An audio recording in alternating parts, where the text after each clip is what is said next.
benefit. So we talked about this last time. The difference between a need and a benefit. Can you guys describe maybe the difference? Being in sales, you probably know, kind of. And do you know what perceived means? Perceived? Perceive is like get. I'm not sure, but to realize something, no? To get something. Yes. Let me think how to connect that to marketing. Perceive. It's maybe not so much get, but how you see something. How you see something. That's more it. So to perceive is to see something. When you perceive, you are looking at something and you're seeing it for what it is. So a perceived benefit is something that you see as a benefit, right? Something that for you it's important. It's a perceive, it's something you see as important.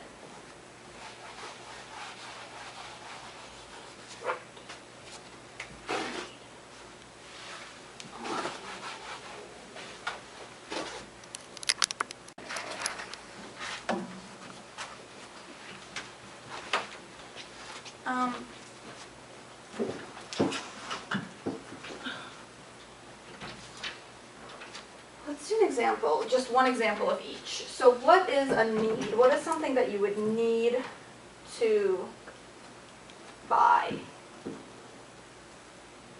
Something that everyone needs. Water, food. Yes, food, water, okay? There's a lot of choices, right? There's a million different foods. Rent. What? Rent. Yeah, I guess like shelter. Shelter. So those are things that you need. And companies still need to market this because, like I just said, there's 100,000 different brands of food. So, how are you going to buy? How do you know which one to buy? Nestle's trying to make you buy their food. Kraft wants you to buy their food. Domino's wants you to buy their food, right? But this is something you need. Okay? So somebody would buy. Oh, hello, hey, Laura. It's so funny because I was just trying to explain perceived. Is someone sitting here? And I couldn't. Yes, Aiko is. Oh. And I was just thinking about you because you described it so well last time, and I would love for you to describe perceived for us. I couldn't. I was like, something you see. Okay, so this is Laura, by the way, guys. She teaches the finance class, which we'll probably start next. This is Toru and Shin. Nice to meet you. Nice to meet you. Okay, so, need, things that we need, okay, and something that has a perceived benefit to us. Yeah. Chanel bag. What? Chanel's bag. Chanel. Chanel? Chanel's bag or Louis bag. Manolo So perfect. shoes. It's so perfect that you said that. A Chanel bag. Do the boys know what that is? Yeah. Of course you do. You've bought it for your girlfriends before. Right, a Chanel bag, shoes, expensive shoes. You need shoes, right? But you don't really need expensive shoes. But they have a perceived benefit. Laura, can you describe perceived benefit? Well, basically, I like to think about it as like one's perception of something. So if you are looking at a glass of water, your perception of that glass of water might be that I need to drink this water because it's beneficial for me.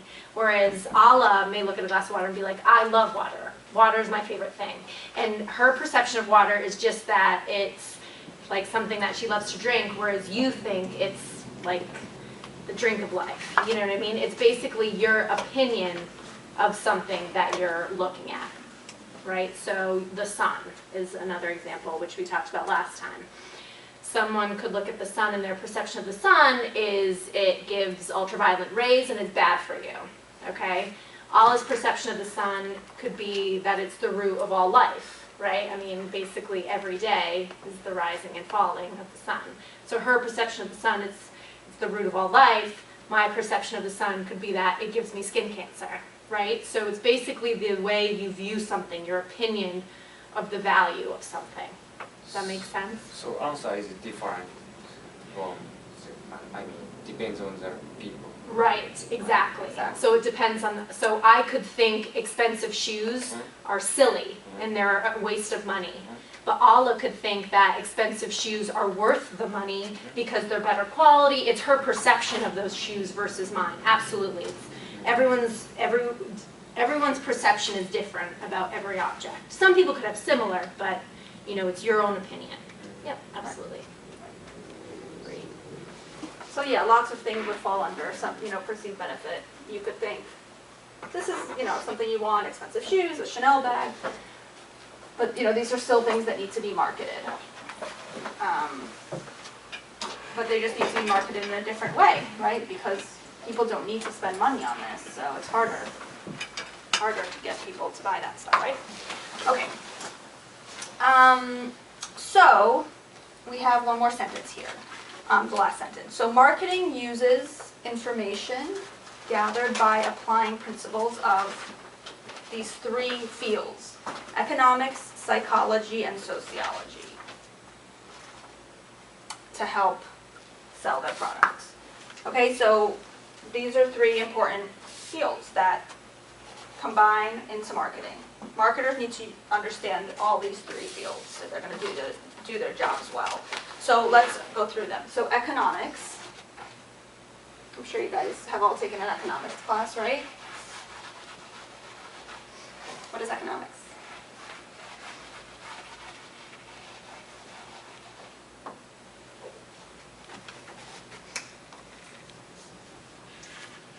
Distribute of money, Yeah. Right. especially especially country, each country, but sometimes each company. Yeah, I mean, everyone has their own kind of economics, right? I guess you could say countries on a macro scale have their different economies, GDP, every country has their own economy and industry. And then on a smaller scale, right, like a company would have their own kind of economic model where, you know, they're doing budgeting and financing, all these things, right? And supply and demand, that's what, you know, the most basic way to, right, that we talked about last time, the most basic way to talk about economics, supply and demand. Okay, then psychology. What's psychology? Has anyone ever taken a psychology course in college or high school? Why do you laugh? Is that not popular in Japan? Not so popular. Yeah. Yeah. It's probably becoming more popular, don't you think? Okay, psychology is the way that people think, how the human mind works, right? Why people do the things they do, why they make the decisions that they make. Sociology, the third thing on there, is as a group, right? How society influences the way people act, how people act in groups, right? So as a company, that's really important because you don't want just, you know, one person to be, but, you know, you don't want to just be targeting. You want to know what, like, the collective kind of identity is of a group of people. So maybe you know that women ages, you know, 18 to 35 who live in New York City really like, you know, they like Chanel bags, right? Maybe you've done your market research and you've come to find out that Chanel is really popular amongst that audience, right? So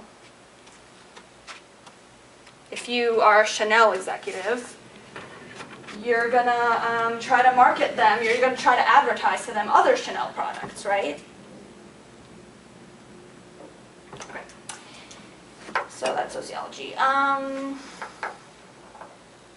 Okay, great. So now